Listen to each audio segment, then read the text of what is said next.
When pursuing your goals and dreams and things don't go as planned, do you slow down? Do you lose motivation? Do you find yourself stuck there longer than you want, overthinking, over evaluating things? Savage. This program contains subject matter and language that may be disturbing to some viewers. Viewer discretion is advised. We're having more technical problems. We live in the 21st century. No! Savage. Unfiltered. Under. The only reason I know this is because I lived under tyranny. I lived. Oh, shut the fuck up! You're a fucking. Your host, Michael Gard. Proper fashion at the proper time. Like a Hellcat.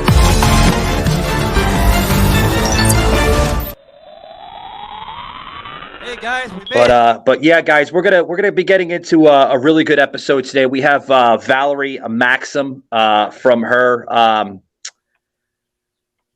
organization, her base, however you want to call it, through Maksymizing Life. Got to check out a little bit of her profile through Matchmaker FM. She's affiliated with a lot of different types of outlets. So, guys, if you're I strongly suggest you check her out after this episode. She's a tremendous individual. I've gotten to check out some of her video podcasting that she was on other shows, audio. You're all over the place, Valerie. First and foremost, welcome to Savage Unfiltered. I'm the host, Michael, and this is Joseph joining me from Detroit, Michigan. Oh, wow. Well, thank you for having me in Detroit. I was born in Detroit, so we like Michigan. Oh, cool. Yeah, that's great. And yeah, I'm on Matchmaker FM also, which for people who don't know what that is, we're not talking about a dating app. It is for those who do podcasts and appear on podcasts to commingle with each other, to find each other and coordinate podcasts. Yeah, definitely. It's not a dating site, guys. I keep on getting the same thing through like emails and stuff. When I say, reach out to me on Matchmaker FM because I'm on Matchmaker FM. They're like, what? We don't want to date you. We want to. The label's a little off. It's a little misleading. I think they should rename the platform. I think that's my own. Well, it's matchmaker.fm. So when you use the whole thing, it makes sense. Oh, FM, radio. But people seem to think it's a hookup site, but no, it's not. So yeah, we're going to talk, Joseph. We're going to be talking to our guest here about fitness. I know she has a tremendous story behind it, and I love for her to share it with the audience here about her bodybuilding. And she's got another story too that I'm sure she would love to share. Let's start off with the bodybuilding, Valerie. How did you get into bodybuilding? Okay. Well, I was always interested in the bodybuilding back when I was a teen because I was a gymnast, and it was always intriguing to me. But I got married at 19, was pregnant at 18, so that kind of went out the door. And when I divorced for the second time at 45 years old, I was at a very, very broken place in life, like so broken I couldn't even answer the questionnaire to my life coach. And she wanted to know what my hobbies were. And I really didn't even understand what that meant. I'm like, I've heard the word hobby, but like, you mean like, do I sew? Do I knit? Like, what do you mean my hobbies? No clue. And so she's really asked me to really try to find some hobbies, because she said, if you have a hobby that's going to help with your outlet, that's going to give you a place that you can go to, that's kind of your happy place, something that you do for you. And I tried running, and that just wasn't it. I actually ran the Houston Marathon, the full 26 miles. And I was like, okay, that's a one and done. We're going to mark that off. And I tried. Tennis was not for me either. For whatever reason, more balls went over the fence than to the next person. I did not want to play with me. So I'm like, okay. And then a friend of mine, was having coffee with her, and she was telling me about this thing she was going to do. And she's going to be in a bikini, and she's going to be on stage, and she's going to be posing. Now, mind you, we're like 45 years old at this age. So I've had 4 kids later. So I'm like listening, and I'm like, you mean like a bodybuilding competition? And she's like, yeah, I think I'm going to do it. And I didn't even know they had bodybuilding competitions for that age. I was thinking, that's for the young people. And yeah, looking at your age, Valerie, and I mean, with all due respect, I mean, you're no spring chicken. I mean, you're still doing it exactly. in your early 50s, and I mean, you have a tremendous physique. I mean, that's great. I mean, I wish other elderly people, not yourself, but people like in their 60s and 70s would carry the same demeanor. You know what I mean? Yeah, like I was joking with Michael when he said you were coming on. I turned 60 last year, so I'm getting up there. I'm pretty lazy, so I'm way, way, way out of shape. So I was joking. Good. I can ask her to help rebuild my body. It's really important. I think, I do think for me, just when we get our entire maximizing life means like maximizing every area of your life. And when you can really tap into that, I don't know, to me, age is just a number. Like I feel 25. I don't feel any older than I did when I was 25, other than I have a birthday coming up and I'm turning 52. So it's like, oh, okay, I guess we are. Yeah. I was checking out some of your pictures, Valerie, and you look like you're in your 30s. I mean, I'm being quite honest with you. I mean, when I looked at the age, I'm like, no, there's no freaking way that she's in her early 50s. Wow. I pulled some photos out whenever I was in between two marriages that were very toxic. And I'm not even kidding you. I look 20 years older than I look today, 30 years older. And that was when I was in my 30s. And so I know stress, what it can do to a body.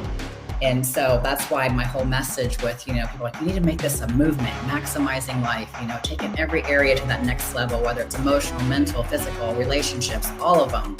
Because when you can really invest in yourself and get to that level of operating, I don't know, I think because the stress is down, you just don't age as fast. So what's the secret, Valerie, if you'd like to share? What's the secret of not aging? Because not only yourself, but I've spoken to other people in their 50s and 60s and 70s. I'm in my 40s, okay, just to kind of give the audience my age out there. But what's the secret, to staying young and not aging? Is it the fitness? Is it, staying active? Is that the secret? Or is there obviously there's creams maybe, or what's the secret? I need to get some creams. I don't have any, but I honestly think it's a mindset. I have friends that are in their 40s and 30s, even they're always saying, I'm so old. Like my body's broken down. I can't, and they're like 20 years younger than me. And they just constantly speak it. And then you look at their life and they are falling apart, and, they have this ailment and that ailment, and they don't want to get up, and they put extra weight on, and they're tired, and they sleep, and, and it ages you. And I do think that it's a mindset. I do think that, need to shift that to, I get to celebrate my 52nd birthday. I mean, we just went through the whole pandemic. How many people didn't get to say that? It's perspective. It's like showing up and staying in the positive side of life and keeping that positive energy and keeping that stress down, because the cortisol and all that rises when your stress goes up is nothing more than, it's going to age you fast, and it's going to, cause all kinds of sicknesses and stuff that are not necessary. Yeah, I agree with you, Valerie. If you keep speaking it, you live it. If you talk yourself down, it's a self-fulfilling prophecy. That doesn't mean you have to then declare, okay, I'm going to become a bodybuilder tomorrow, but right. At least speak promising and hope better, and engage in some positive things. Like you said, hobbies, to avoid stress and cut down on the stress. I know we all have very busy lives, but you've got to engage in some things. And I talk often in interjecting humor in these shows, because no matter how serious things are, you've got to try to maintain a sense of humor, because indeed, laughter is indeed a good medicine. Yes, I absolutely agree with that. When your family is growing in ways you never expected, you'd like to be outside the city. Agents who are realtors are here for it. Here for the journey. Here with local knowledge beyond the listing. Here for it all, because that's who we are. Live a life to the maximum. All day and night. All day and night. All day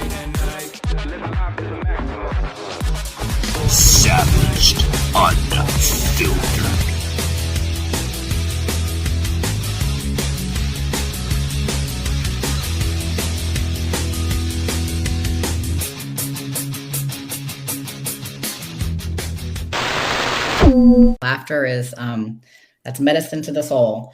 This last weekend was a very, when we do have to listen to our bodies and take the time out. So this is another thing that I do. I do listen to my body and I do take the time out, and I do understand that life is hard and tough. And a lot of times things are thrown our way that we have no control over, other than we have to deal with it on some level.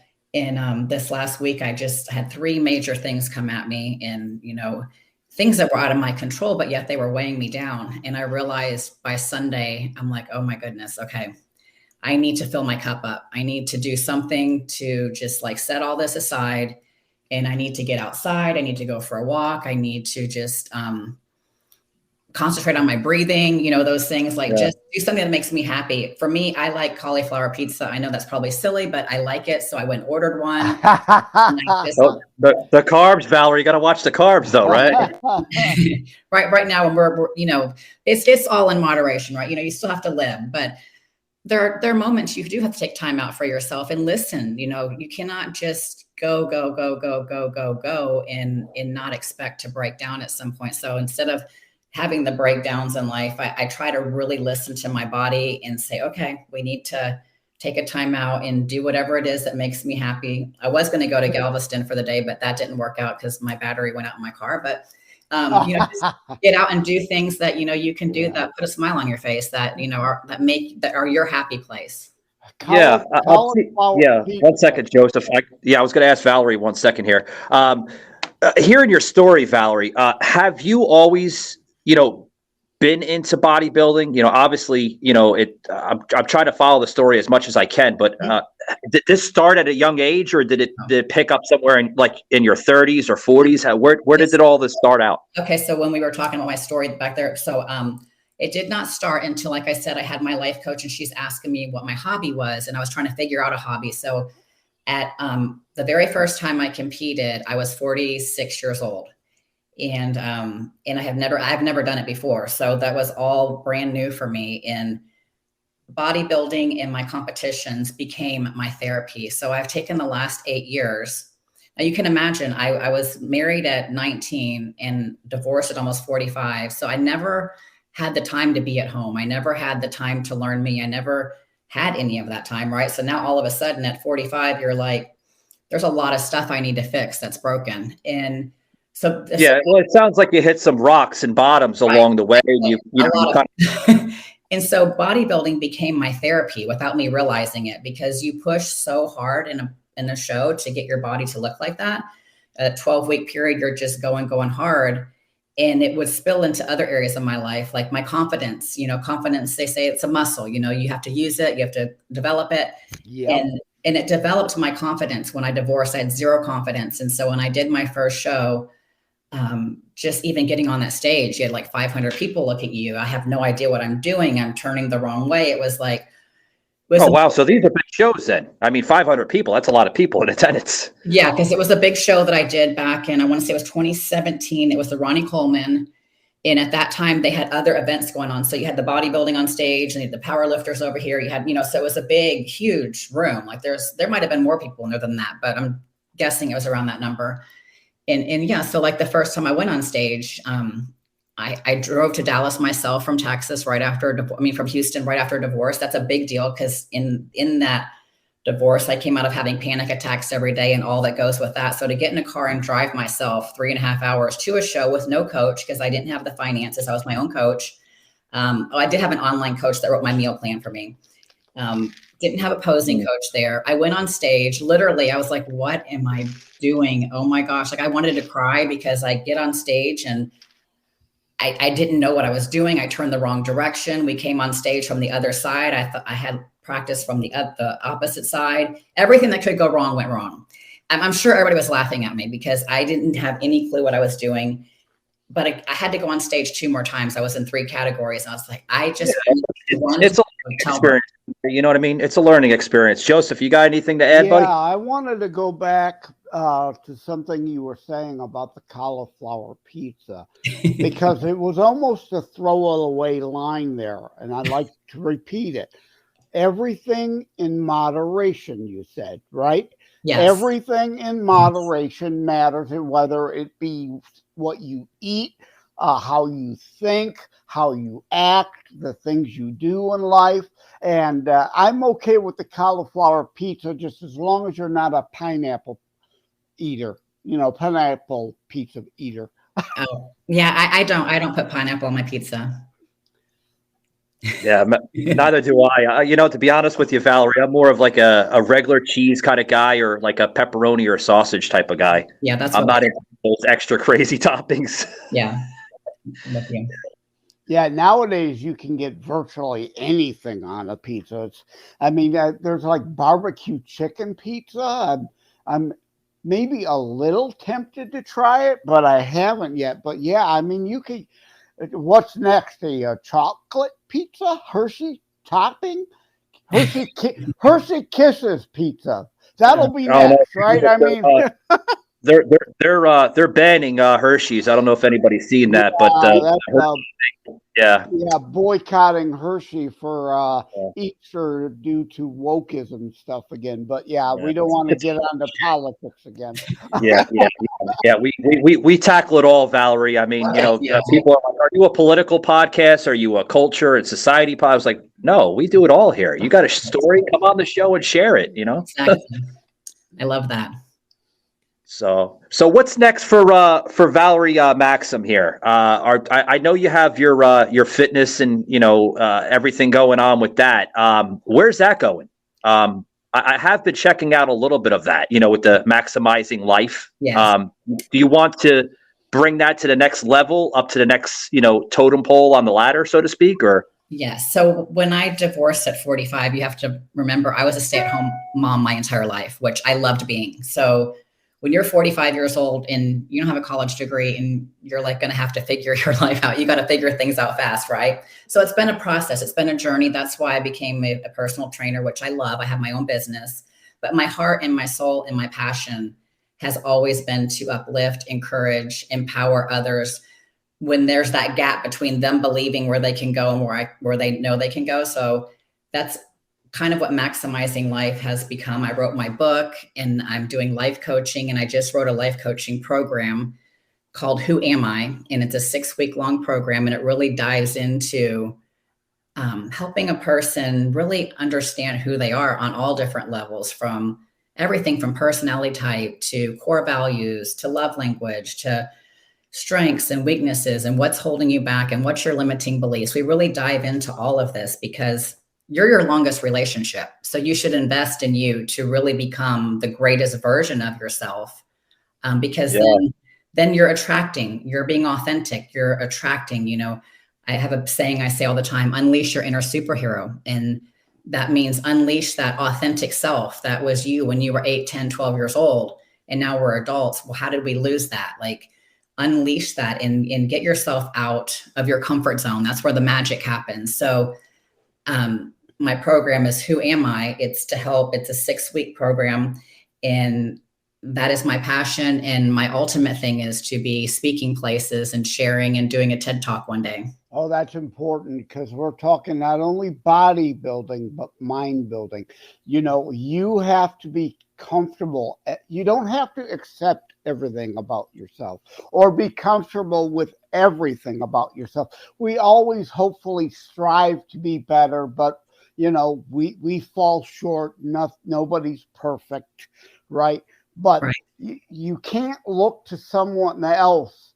Someone else might help you feel better about yourself for a while, but if you're not comfortable, at least to some degree, in your own skin, that's not going to last long or permanently. You've got to like yourself or love yourself before you can really truly love someone else also. Yeah, I agree with you, Joseph. We're seeing a lot of that today, especially in our society, with, especially children today, the next generation of youth going through, drastic changes. And, we're seeing the whole, I hate to bring it up, but the LGBTQ and, that intertwining with children. I think it's I think it's messing with their mentality, their Yeah. brain, everything else. So it is difficult, especially in this generation compared to my generation. Like the show we did with Levon DuPont, a trans woman, put that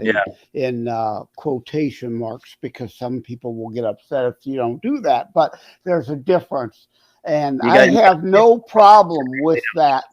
I have no problem with any of that as you do it as an adult in your own life.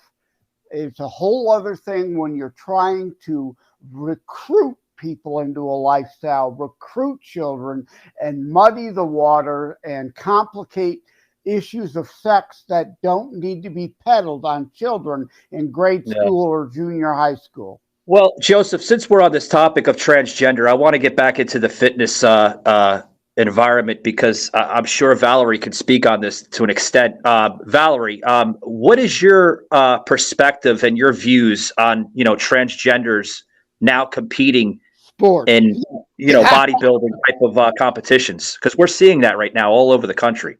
We are seeing that. I haven't seen it in any shows that I'm doing that I'm in, and I can see that on both sides here. So I don't think for women to a male body can beat us all day long without even trying, hands down. There is absolutely no way possible for a female to win.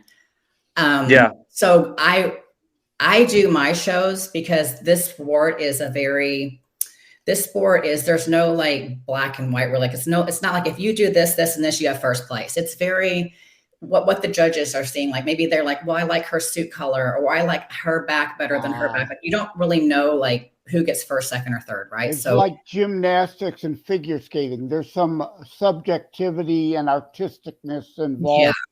It's not a pure X number of basketball hoops wins the game. Exactly. So going into this sport, I already know that it's me versus me in this sport. So it's me versus my last photos, my last show. So I really keep that mindset in competing.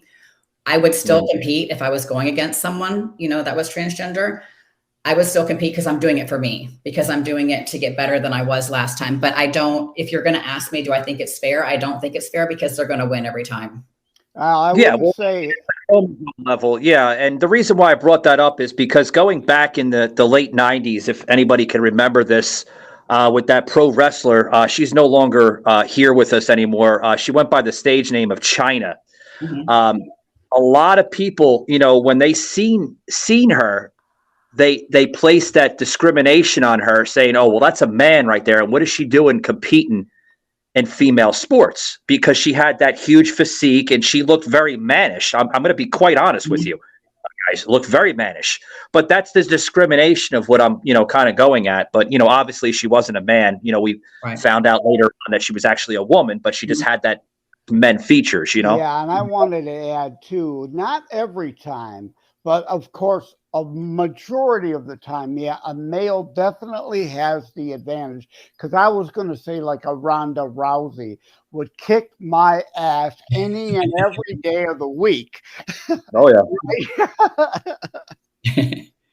Yeah, the same thing, we're seeing a lot of, a lot of these female, MMA, there we go. Get it together, Mike. Yeah, the MMA stars, squaring it up. And I mean, to be honest with you, Joseph, I agree with you, buddy. I would not get in any cage in UFC, like Ronda Rousey or anyone, including that, because they're tough. They're tough chicks, but they're also beautiful chicks too. Ronda Rousey's gorgeous.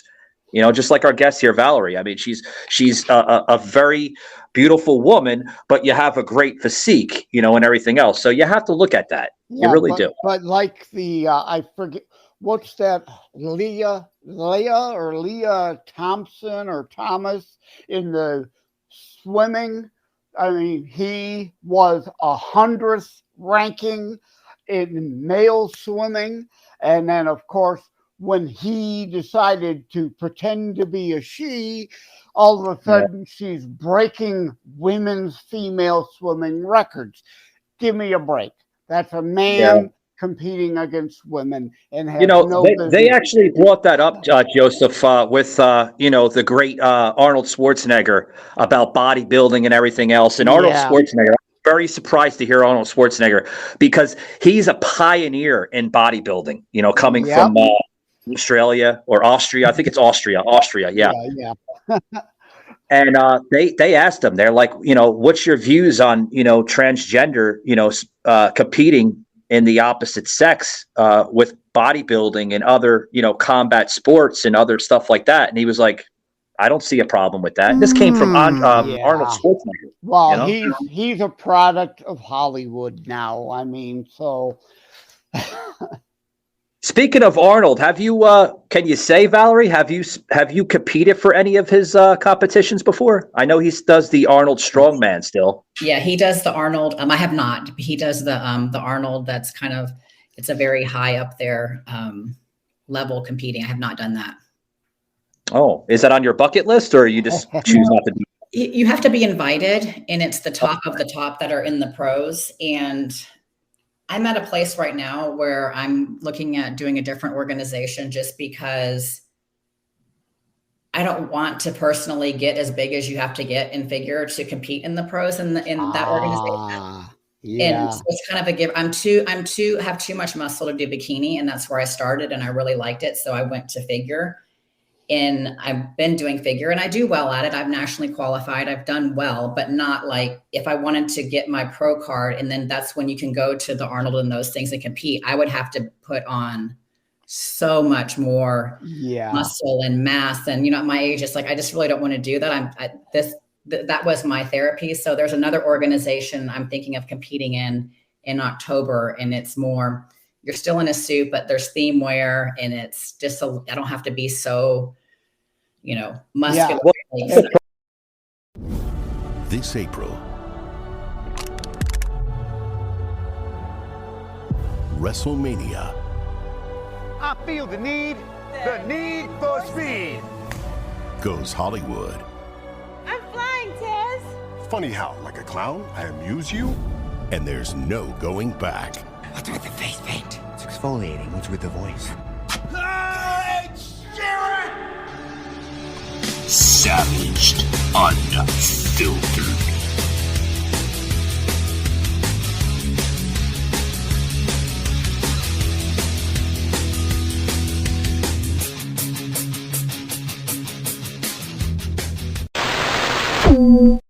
Valerie, I mean, there are competitors there that have that I don't want to say large physique, but like a physique that you would see normally on a woman that's into bodybuilding. There are stars out there that big stars, like in, whether it's, combat sports as UFC or, the WWE or any sport like that actually, pose in bikinis. So that's a entirely different type of category, but you would be very surprised. People are into that.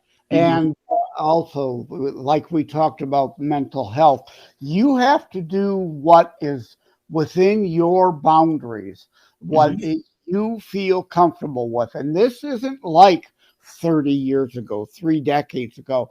You can go for just what niche you are comfortable with. And there are so many sports channels with sports programming that these competitions are on that you still have access to, and prize money are within your reach to still do well within your comfort zone. Yes. Yeah, Joseph, they have a lot of competitions here, for folks that listen to the show here and follow me on social media. I live in Florida, Valerie, and I can tell you all over Florida, especially here in Orlando, there's some competitions in Tampa, very strong in Fort Lauderdale, Miami. Yes. They're all over the state. I competed in Orlando before. Yeah. Yes. Did you compete near the, there's a big competition kind of thing that they put up at an event near Universal Studios. Is that where you competed at, or? Oh, okay. Yeah, that was it. Good. I'm glad you'd be part of Universal rather than the Mickey Mouse, whatever. You had to throw the Mickey in there, didn't you, buddy? Yeah.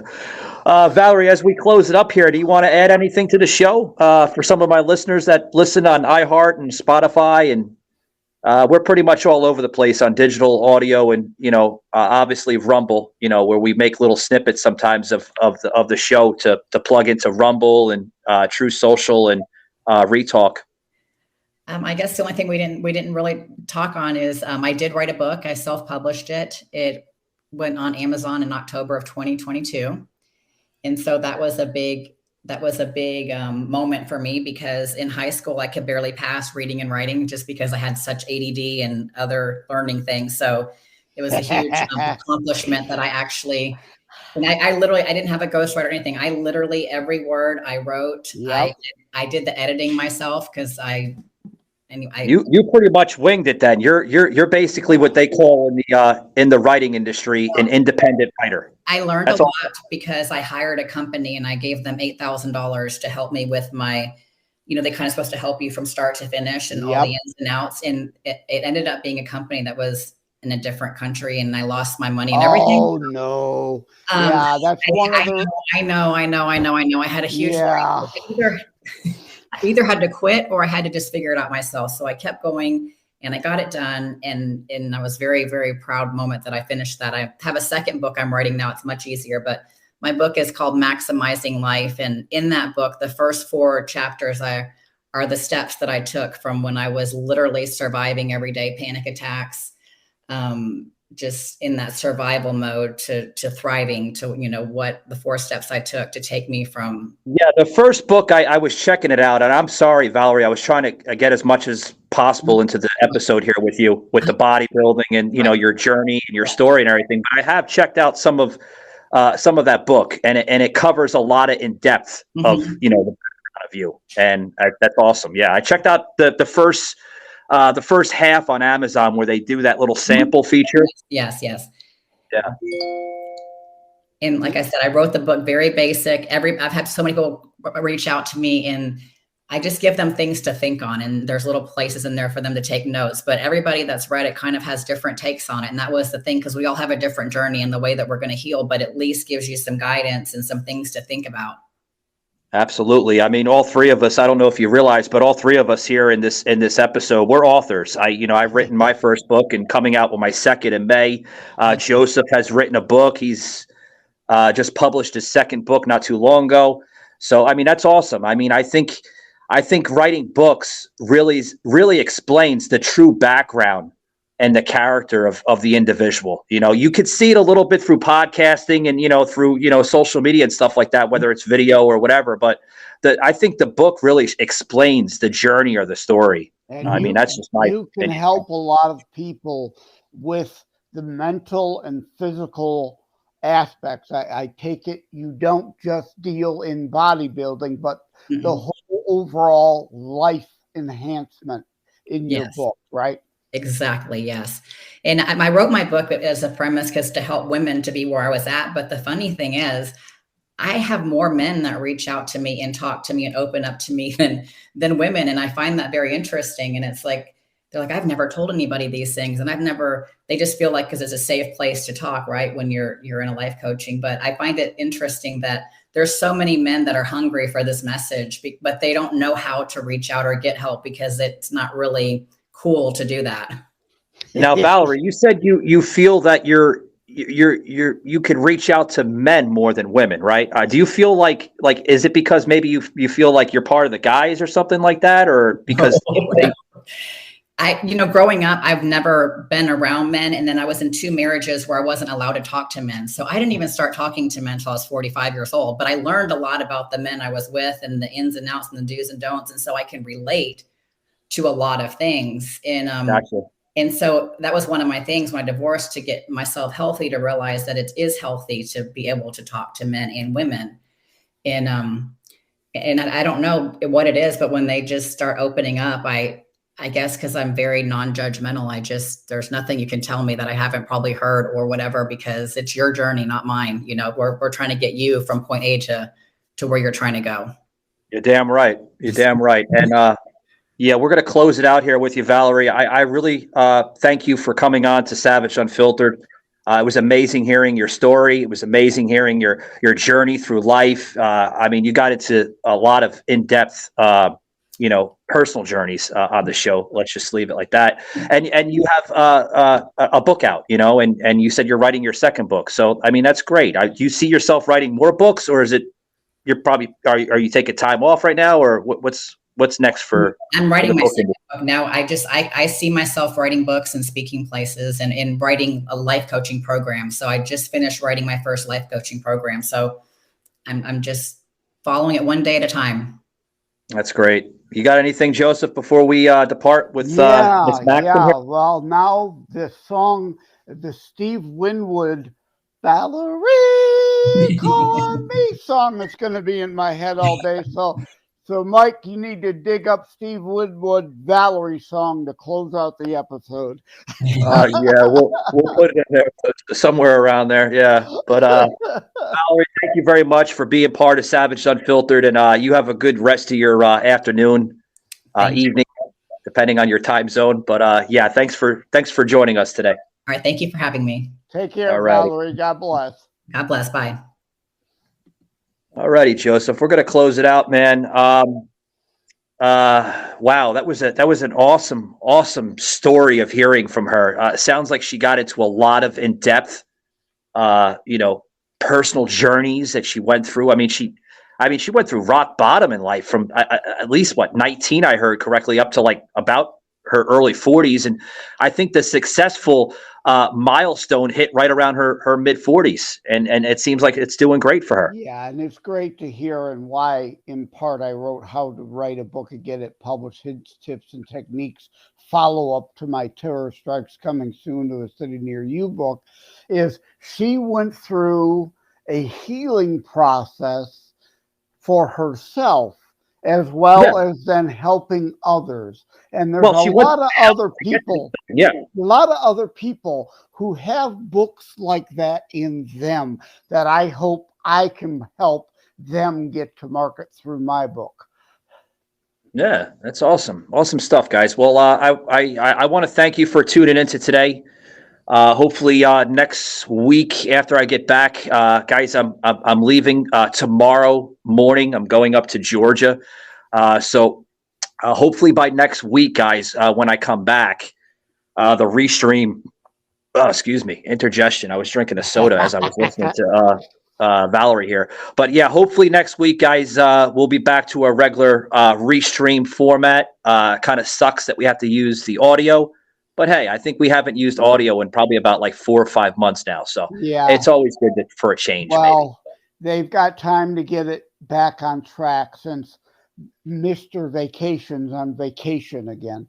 Yeah, I gotta visit the family, Joseph. The family is calling for me in Northwest Georgia. I'm gonna be up in Cartersville, guys, which is like almost an hour and a half northwest of Atlanta. So yeah, it's going to be a little chilly, I'm told, up there at night. So I got to get into my my winter pants because today was 100 freaking degrees here in Central Florida. Yeah, cry us a river. Yeah, I know. You guys are possibly having snow and sleet in the next couple of hours. Yes, I already have sleet going on right now. Yep.